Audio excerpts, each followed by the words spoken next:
Hello friends, welcome to the success Kendra. Friends, 2213 post Bihar दरोगा का जो पीटी एग्जाम 26 दिसंबर 2021 को लिया जाएगा। फ्रेंड्स, उसके लिए जो एडुटेरिया का वॉल्यूम 3 प्रैक्टिस बुक आया हुआ है, उसका आज हम लोग सेट नंबर 8 कवर करेंगे।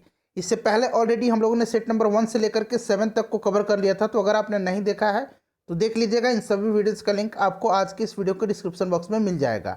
चैनल पर अगर आप पहली बार आए हैं तो सब्सक्राइब कर लीजिएगा, साथ ही साथ बेल आइकन को जरूर दबा लीजिएगा, ताकि जब भी इसी तरह का कोई भी इंपॉर्टेंट वीडियो बिहार दरोगा से संबंधित अपलोड किया जाए तो उसका नोटिफिकेशन सबसे पहले आपके पास पहुंच जाए। तो चलिए फ्रेंड्स, बिना देरी किए हुए आज का सेशन स्टार्ट करते हैं। फ्रेंड्स, प्लीज़ वीडियो को लाइक और शेयर जरूर कर दीजिएगा। पहला प्रश्न देखिए, पहला प्रश्न है कि मुख्यमंत्री सक्षम सुपोषण योजना की शुरुआत किस राज्य द्वारा किया गया है। देखिए फ्रेंड्स, करंट अफेयर्स के 25 से 28 क्वेश्चन आपके एग्जाम में पूछे जाएंगे। पिछले वर्ष जिस तरह से पूछे गए हैं उस आधार पर मैं आपको बता रहा हूँ। तो करंट अफेयर वाला सेक्शन जो है काफ़ी महत्वपूर्ण है, उसको ध्यानपूर्वक आप लोग देखिए, ठीक है। टेस्ट को पूरा लगाइए ताकि आपका कॉन्फिडेंस लेवल हाई हो, और स्कोर अपना अपना कमेंट करके बताइएगा। तो देखिए फ्रेंड्स, उत्तर प्रदेश सरकार ने महिलाओं और बच्चों को कुपोषण की समस्या से निपटने के लिए मुख्यमंत्री सक्षम सुपोषण योजना की शुरुआत की है। तो right answer option number C हो जाएगा, उत्तर प्रदेश। अगला क्वेश्चन देख लीजिएगा कि 100% ऑर्गेनिक घोषित होने वाला भारत का पहला केंद्र शासित प्रदेश कौन बना है। पहला राज्य पूछा जाए तो सिक्किम होगा, ध्यान रखेंगे, और केंद्र शासित प्रदेश ये लक्षद्वीप बना है। Option number A right answer इसका हो जाएगा। सिक्किम जो था 2016 में जो है फ्रेंड्स, इसको जो है भारत का पहला जैविक राज्य घोषित किया गया था। चलिए नेक्स्ट क्वेश्चन देख लीजिएगा। तीसरा प्रश्न है कि विश्व धरोहर घोषित होने वाला भारत का 39वां स्थल कौन सा है। तो फ्रेंड्स, ये है रामप्पा मंदिर, ठीक है, ये तेलंगाना में है, ध्यान रखेंगे। तो रामप्पा मंदिर हो जाएगा। वहीं अगर 40वां स्थल पूछा जाए तो ये धौलावीरा 40वां स्थल है। अगला प्रश्न देख लीजिएगा कि बजट 2021-22 में राष्ट्रीय शिक्षा मिशन हेतु कितनी राशि आवंटित की गई है। फ्रेंड्स, इससे पहले जो है कल हम लोगों ने खान सर का जो पॉलिटी का टेस्ट है, खान सर का ओवरऑल जो मिक्स टेस्ट है, से टेस्ट 1, टेस्ट 2 और टेस्ट 3, उसको हमने एक ही वीडियो में कवर किया हुआ है। पॉलिटी का एक टेस्ट हमने कवर कर लिया है, साथ ही अब मैं आपके लिए दूसरा टेस्ट लेकर के आऊँगा और तीसरा टेस्ट। पॉलिटी का 3 टेस्ट है, तीनों मैं आपको कवर करवा दूंगा। सभी वीडियोज़ का लिंक आपको डिस्क्रिप्शन में मिलेगा, आप लोग एक बार जरूर देख लीजिएगा। तो देखिए राइट आंसर इसका हो जाएगा 34,300 करोड़, ठीक है। ऑप्शन नंबर इसका बी जो होगा राइट आंसर हो जाएगा। देखिए, एस्टोनिया की पहली महिला प्रधानमंत्री कौन बनी है, ये क्वेश्चन बहुत ही इंपॉर्टेंट है। तो ये बनी है Kaza class. Option number C right answer हो जाएगा, काजा क्लास, ठीक है। चलिए उसके बाद अगला क्वेश्चन देखिएगा कि भारत सरकार ने स्वेज नहर की समस्या से निपटने हेतु कितनी सूत्री योजना बनाई है। तो फ्रेंड्स ध्यान दीजिएगा, मार्च 2021 में स्वेज नहर में जाम की समस्या से समाधान हेतु भारत सरकार ने 4 सूत्री योजना तैयार की है। तो राइट आंसर इसका ऑप्शन नंबर सी हो जाएगा, 4 सूत्री, ठीक है। चलिए नेक्स्ट क्वेश्चन देख लीजिएगा कि भारत की अर्थव्यवस्था को $5 ट्रिलियन की अर्थव्यवस्था बनाने का लक्ष्य कब तक रखा गया है। $5 ट्रिलियन, तो ये रखा गया है 2025 तक, ठीक है, 2025 तक रखा गया है। अगला क्वेश्चन देखिएगा कि विश्व पृथ्वी दिवस 2021 की थीम क्या था। तो थीम पर ऑलरेडी मैंने वीडियो अपलोड कर दिया है। 2021 के जितने भी इंपॉर्टेंट डेज और थीम है, जिन लोगों ने इस वीडियो को देखा होगा हमारे डेज और थीम का, वो इसका उत्तर आसानी से दे पाएंगे। तो देखिए राइट आंसर हो जाएगा option number B, restore our earth. ये मनाया कब जाता है विश्व पृथ्वी दिवस, तो 22 अप्रैल के दिन ये मनाया जाता है, ठीक है, ध्यान रखिएगा इसको भी। चलिए अगला क्वेश्चन देख लीजिएगा कि 14वां इंडियन प्रीमियर लीग 2021 का विजेता कौन है। आपको ये जो संस्करण होता है, एडिशन होता है, इसको भी ध्यान रखना पड़ता है, ठीक है। 14वां इंडियन प्रीमियर लीग यानी कि IPL 2021 का विजेता रहा था चेन्नई सुपर किंग्स। इसने फाइनल में किसको हराया था, तो कोलकाता नाइट राइडर्स को हराया था। राइट आंसर हो जाएगा चेन्नई सुपर किंग्स। उसके बाद देख लीजिएगा कि वर्ष 2024 में 33वें ओलंपिक का आयोजन कहाँ किया जाएगा। तो देखिए 2024 में किया जाएगा कहाँ पर, तो पेरिस में, ठीक है, फ्रांस की राजधानी पेरिस में। वहीं अगर 34वां पूछा जाए तो इसका आयोजन 2028 में किया जाएगा। कहाँ किया जाएगा, तो लॉस एंजलिस अमेरिका में किया जाएगा। चलिए नेक्स्ट क्वेश्चन देख लीजिएगा कि किस देश के वैज्ञानिकों ने हाल ही में पृथ्वी से बड़े एक सुपर अर्थ की खोज की है। तो ये किया है न्यूजीलैंड के वैज्ञानिकों ने, और उन्होंने यह उम्मीद भी जताई है कि यहाँ पर जीवन संभव हो सकता है। तो राइट आंसर हो जाएगा न्यूजीलैंड। उसके बाद नेक्स्ट क्वेश्चन देखिएगा, steel authority of India SAIL ने किस राज्य में गैस से इथेनॉल संयंत्र लगाने की घोषणा की है। तो देखिए फ्रेंड्स, राइट आंसर इसका क्या हो जाएगा, महाराष्ट्र के चंद्रपुर में जो है गैस से इथेनॉल संयंत्र लगाने की घोषणा की है सेल ने। ठीक है, तो ये महाराष्ट्र हो जाएगा, महाराष्ट्र के चंद्रपुर में। उसके बाद नेक्स्ट क्वेश्चन देखिएगा कि महिला एवं बाल विकास मंत्रालय द्वारा किस माह को पोषण माह मनाने का निर्णय लिया गया। ये क्वेश्चन इंपॉर्टेंट है। तो ये लिया गया सितंबर में। ठीक है, 1 से 7 सितंबर तक। ठीक है, 1 से 7 सितंबर तक जो है पोषण माह मनाने का निर्णय लिया गया था। तो ये सितंबर हो जाएगा। उसके बाद देखिएगा कि हाल के दिनों में किस देश में मंकी वी वायरस का मामला सामने आया है। तो ये चाइना में आया था अभी हाल ही में, ध्यान रखेंगे, चाइना में। नेक्स्ट क्वेश्चन देखिएगा कि पुस्तक इकोनॉमिस्ट गांधी के लेखक कौन है। तो इस पुस्तक को लिखा है जयतीर्थ राव ने। ठीक है, जयतीर्थ राव ने, जयतीर्थ राव ऐसे भी आपको कहीं कहीं लिखा मिलेगा, जयतीर्थ राव। ठीक है, याद रखेंगे। चलिए नेक्स्ट क्वेश्चन देखते हैं कि किस राज्य सरकार द्वारा आकांक्षा पोर्टल शुरू किया गया है, बताइए। तो फ्रेंड्स ये किया गया है किसके द्वारा, तो कर्नाटक के द्वारा। ऑप्शन नंबर इसका सी राइट आंसर हो जाएगा। ठीक है, चलिए नेक्स्ट क्वेश्चन देख लीजिएगा कि स्वच्छता सर्वेक्षण रिपोर्ट 2021 के अनुसार सबसे स्वच्छ शहर कौन सा है। तो ये इंदौर है। इंदौर, ध्यान रखेंगे, भारत का सबसे स्वच्छ शहर है और लगातार 5वें बार जो है यह स्वच्छ शहर का खिताब जीता है इंदौर ने। बीमस्टेक सम्मेलन 2021 की अध्यक्षता किसने की है। देखिए फ्रेंड्स, बीमस्टेक BIMSTEC। अब यहाँ ध्यान दीजिएगा, कभी कभी क्या पूछा जाता है कि बीमस्टेक में सदस्य देशों की संख्या कितना है। तो इस तरह से बहुत सारे ऑर्गेनाइजेशन है, उनका सदस्य कंट्री याद रखना थोड़ा सा डिफिकल्ट है। तो यहाँ मैं एक तरीका आपको बता देता हूँ। देखिए, जब भी बीमस्टेक का सदस्य कंट्री संख्या पूछा जाए कि संख्या कितनी है इनकी, तो आप इन नंबर को काउंट करेंगे, 1 2 3 4 5 6 7। 7 देश इसके सदस्य हैं। अब देखिए कौन कौन से हैं। तो बांग्लादेश है, उंगली पर काउंट कर लीजिए, बांग्लादेश है, भूटान है, इंडिया है, म्यांमार है, नेपाल है, श्रीलंका है और थाईलैंड है। ठीक है, इसकी स्थापना 1997 में की गई थी। इसका हेडक्वार्टर कहाँ है, तो इसका हेडक्वार्टर जो है बांग्लादेश के ढाका में है। बीमस्टेक का फुल फॉर्म जान लीजिएगा, इसका फुल फॉर्म होता है bay of Bengal initiative for multi sectoral technical and economic cooperation. ठीक है, चलिए तो राइट आंसर इसका हो जाएगा, किस देश ने अध्यक्षता की है, तो ये श्रीलंका ने किया है। ऑप्शन नंबर इसका डी राइट आंसर हो जाएगा।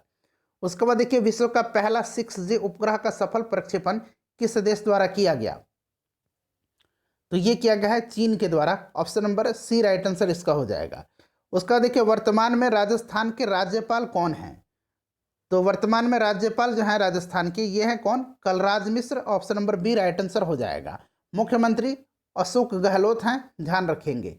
उसके बाद देखिए, केंद्र सरकार ने सुभाष चंद्र बोस की जयंती पर किस दिवस के रूप में मनाने की घोषणा की है।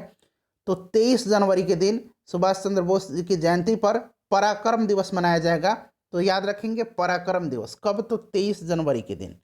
चलिए नेक्स्ट क्वेश्चन देख लीजिएगा कि एकल उपयोग वाले प्लास्टिक से मुक्त करने हेतु plastic premier league PPL tournament का आयोजन कहाँ किया गया है। तो देखिए ये कहाँ पर होगा, तो राइट आंसर इसका हो जाएगा आपका, याद रखेंगे, इंदौर में। तो देखिए इंदौर तो ऑप्शन में नहीं है, तो उपरोक्त में से कोई नहीं, इंदौर ध्यान रखेंगे। नेक्स्ट क्वेश्चन देख लीजिएगा कि K2 शिखर पर चढ़ने वाले दुनिया के सबसे युवा पर्वतारोही कौन बने हैं। तो फ्रेंड्स ये बन गए हैं पाकिस्तान के शहरोज काशिफ। ये पाकिस्तान के हैं शहरोज काशिफ, ध्यान रखेंगे। उसके बाद देखिए, नवेली थर्मल पावर प्रोजेक्ट का उद्घाटन किस राज्य में किया गया। तो देखिए ये किया गया तमिलनाडु में, नरेंद्र मोदी जी के द्वारा। ठीक है, ध्यान रखेंगे, तमिलनाडु हो जाएगा। उसके बाद देखिएगा कि हाल के दिनों में चर्चा में रहा अल अक्सा मस्जिद कहाँ स्थित है। तो फ्रेंड्स ये है यरूशलेम में। Option number A right answer हो जाएगा। ठीक है, चलिए उसके बाद यहाँ से देखिए मैथ का क्वेश्चन है, इसका मैं फटाफट आपको आंसर बताते चलता हूँ। ये 20% हो जाएगा।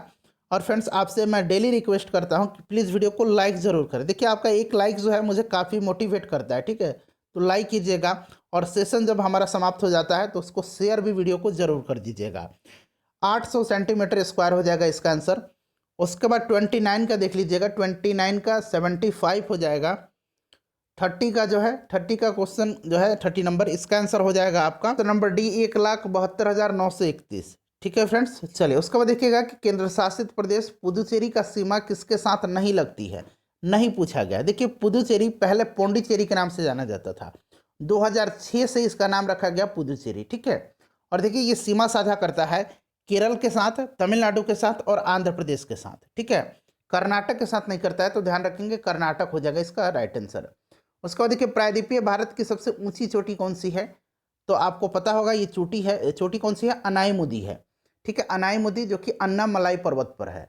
डोडा बेटा जो है नीलगिरी का, यह दूसरा सबसे ऊंचा चोटी है प्रायद्वीपीय भारत का। नेक्स्ट क्वेश्चन देख लीजिएगा कि साइलेंट वैली कहाँ स्थित है, तो साइलेंट वैली केरला में है, ऑप्शन नंबर इसका बी राइट आंसर हो जाएगा। साइलेंट वैली केरला में है, ध्यान रखेंगे। उसके बाद देखिएगा किस झील को रहस्यमयी झील भी कहा जाता है, रहस्यमयी झील और कंकालों का झील, ठीक है। कंकालों का झील और रहस्यमयी झील जो है ये कहा जाता है रूपकुंड झील को। रूपकुंड झील ये उत्तराखंड में है, ठीक है, रूपकुंड हो जाएगा।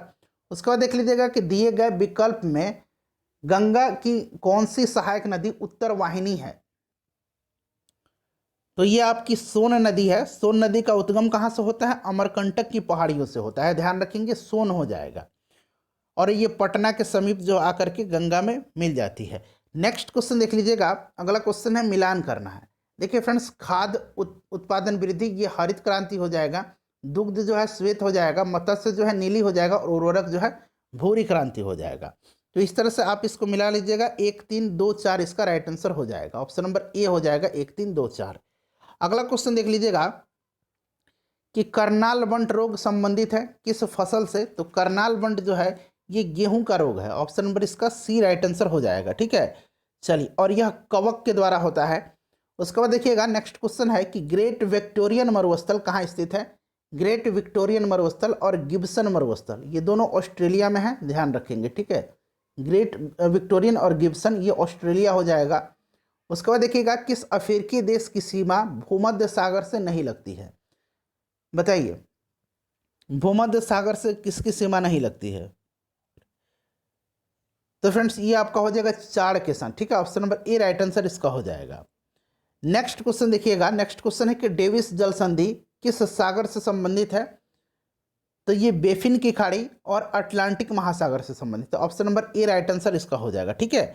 चलिए नेक्स्ट क्वेश्चन देखिएगा कि मांग का नियम किस पर आधारित है, तो मांग का नियम जो है यह आधारित है उपभोक्ता की प्राथमिकता पर, option number A right answer इसका हो जाएगा।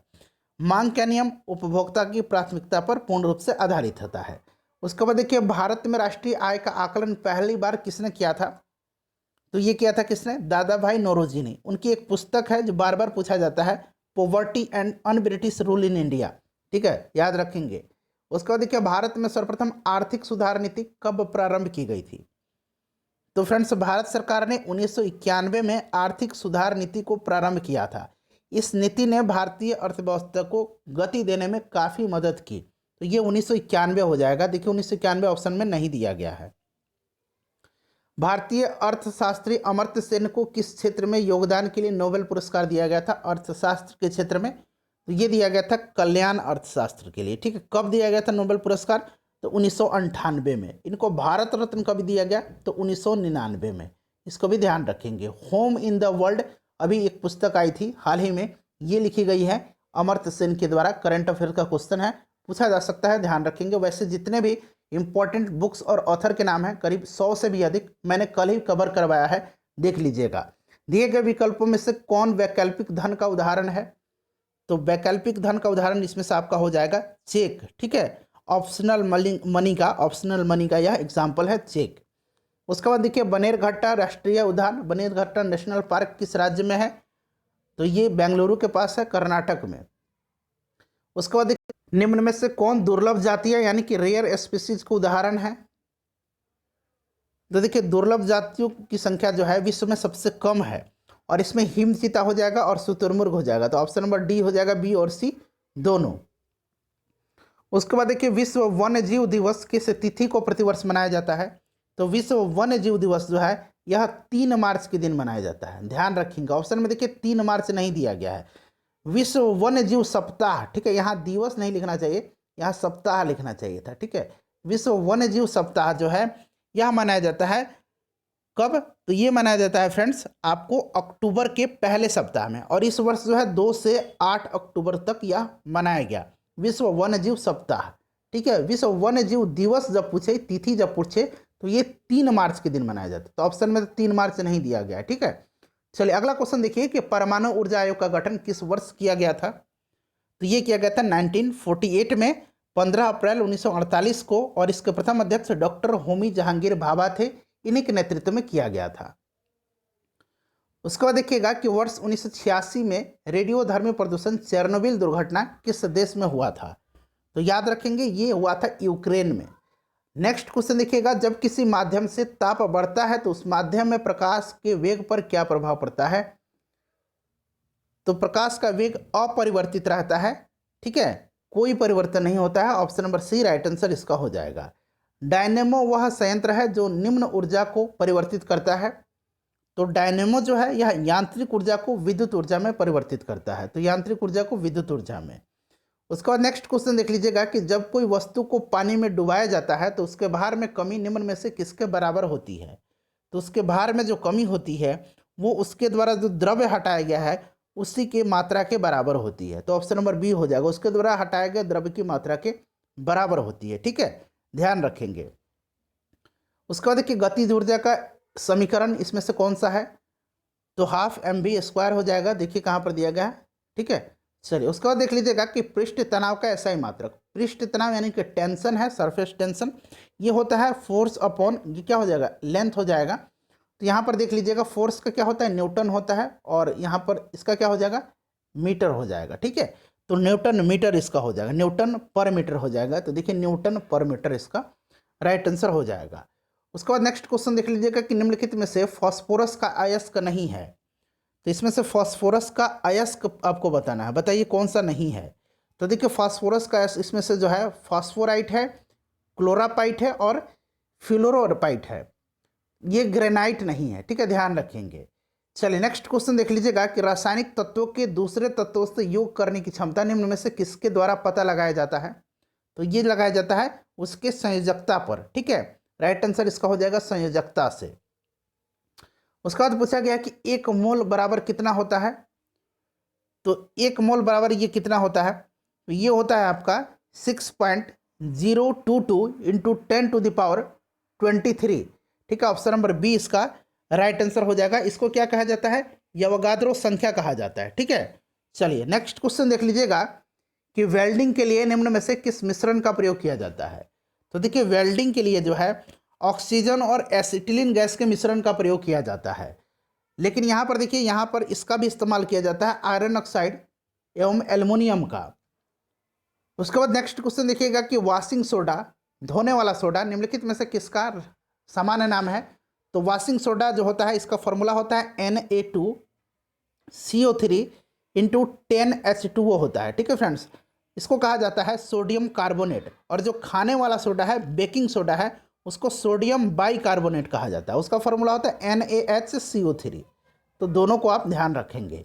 उसके बाद देखिएगा कि धब्बा रहित लोहा बनाने के लिए लोहा के साथ प्रयुक्त होने वाला महत्वपूर्ण धातु तत्व निम्नलिखित में से कौन सा है।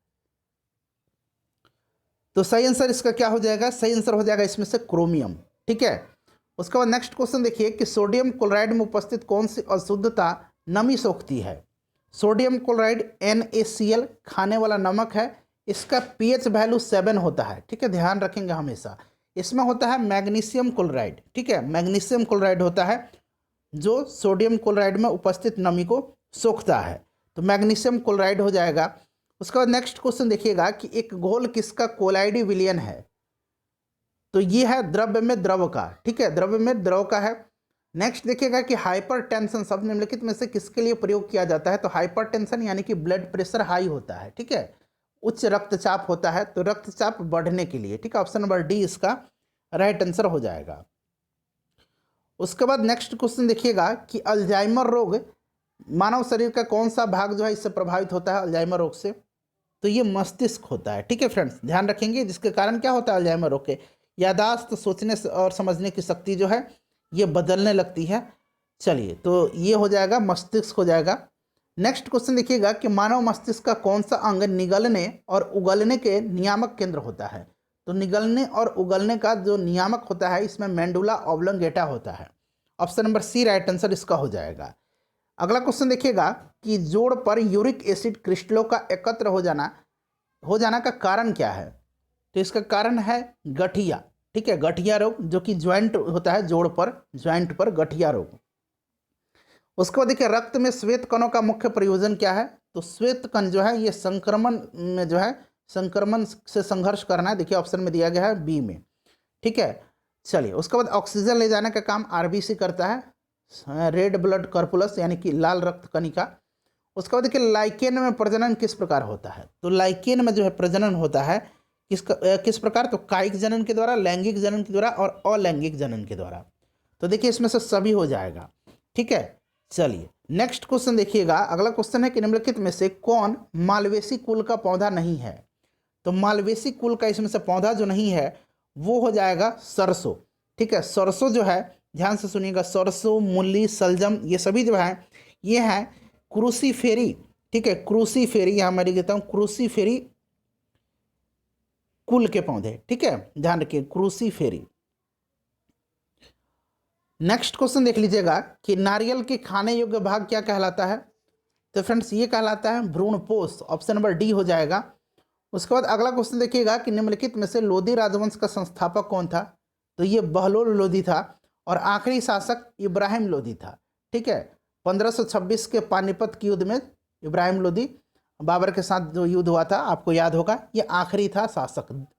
चलिए नेक्स्ट क्वेश्चन देख लीजिएगा कि दिल्ली के किस सुल्तान ने तुर्क ए चहलगामी का गठन किया था, तो ये किया था इल्तुतमिश ने, ठीक है। इक्ता प्रथा की शुरुआत इल्तुतमिश ने ही किया था, इक्ता प्रथा का, इसको भी ध्यान रखेंगे।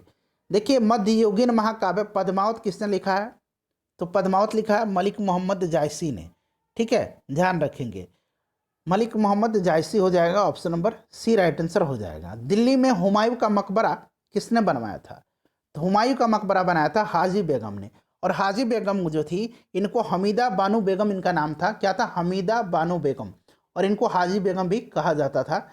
विजयनगर राजाओं ने निम्नलिखित में से किस देवता के नाम पर शासन किया, तो इन्होंने किया था किस देवता के नाम पर, विरूपक्ष पर, ऑप्शन नंबर बी इसका राइट आंसर हो जाएगा। बाकी विजयनगर के बारे में आपको पता होगा, विजयनगर साम्राज्य की स्थापना हरिहर और बुक्का नामक दो भाइयों ने किया था। इनकी राजधानी कहाँ थी, हम्पी थी, जो कि तुंगभद्रा नदी के किनारे स्थित थी।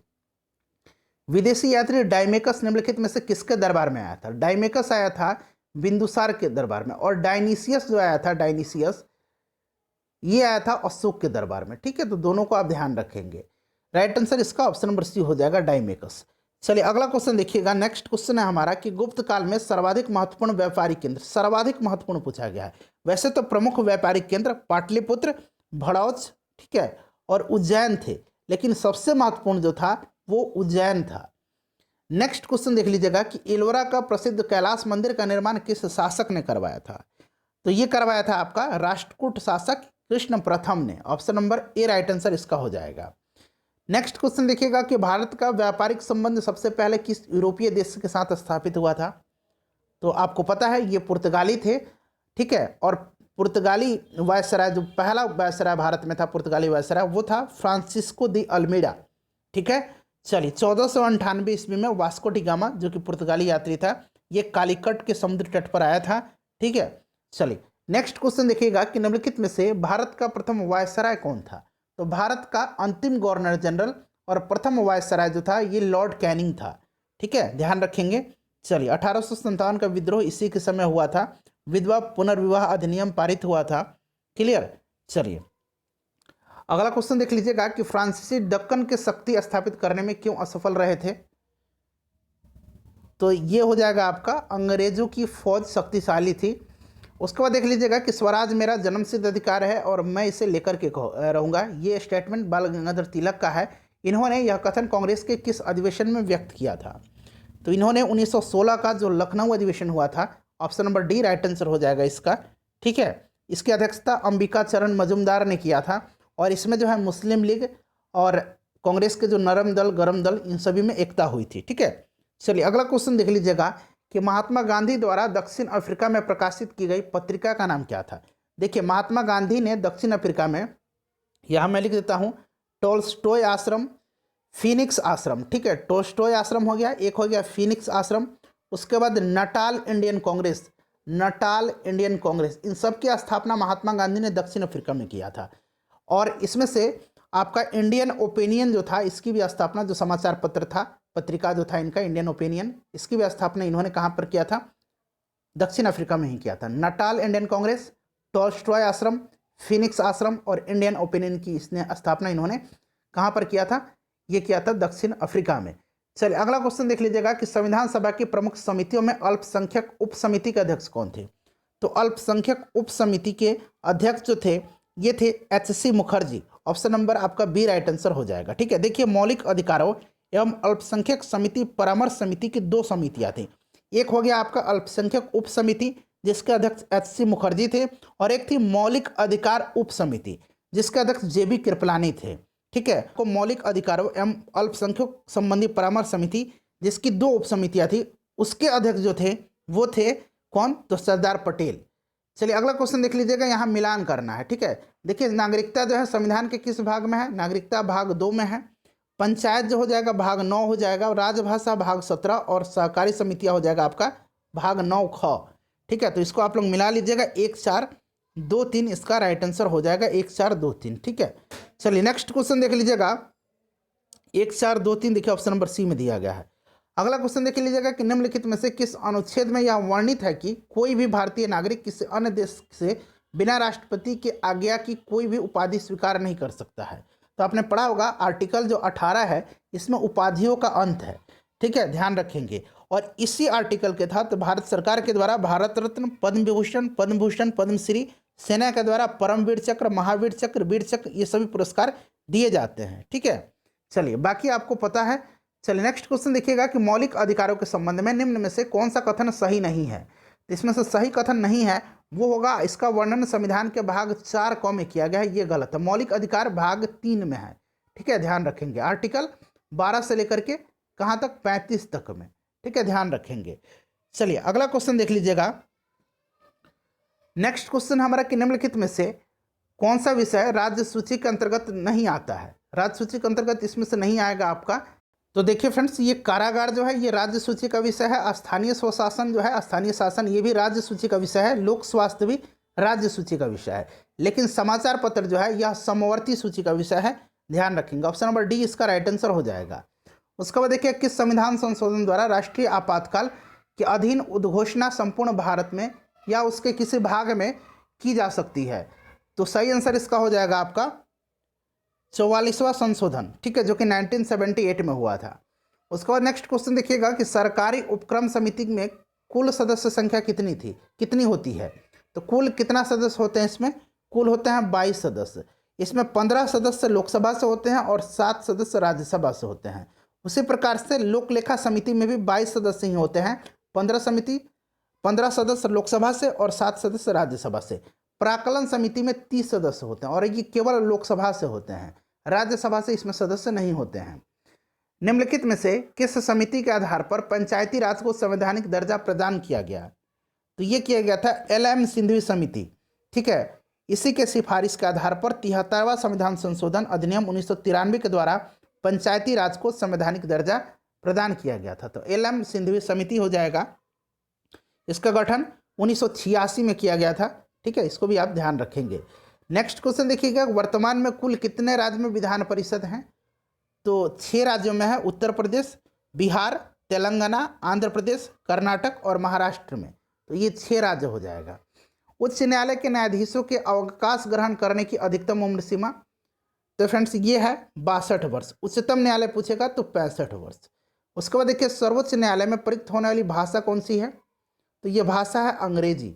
ठीक है, नेक्स्ट क्वेश्चन देखिएगा, 1946 में गठित अंतरिम सरकार में डॉक्टर राजेंद्र प्रसाद ने कौन सा संविभाग यानी कि विभाग संभाला था? तो ये हो जाएगा आपका खाद्य एवं कृषि मंत्री। ठीक है, तो उसके बाद देखिएगा यहाँ पर मिलान करना, एक तो पुस्तक है, दूसरी तरफ लेखक का नाम दिया गया। नेचुरल हिस्ट्री किसने लिखा है? तो ये लिखा है प्लिनी ने। इंटरनल इंडिया इंदिरा गांधी ने, भारत भारती मैथिली शरण गुप्त ने और हुमायूं नामा गुलबदन बेगम ने। तो 4 3 2 1 हो जाएगा, 4 3 2 1 राइट आंसर यहाँ पर देखिए 4 3 2 1 ऑप्शन नंबर डी में दिया गया है। उसके बाद नेक्स्ट क्वेश्चन देखिएगा कि रग्बी फुटबॉल में खिलाड़ियों की कुल संख्या कितनी है?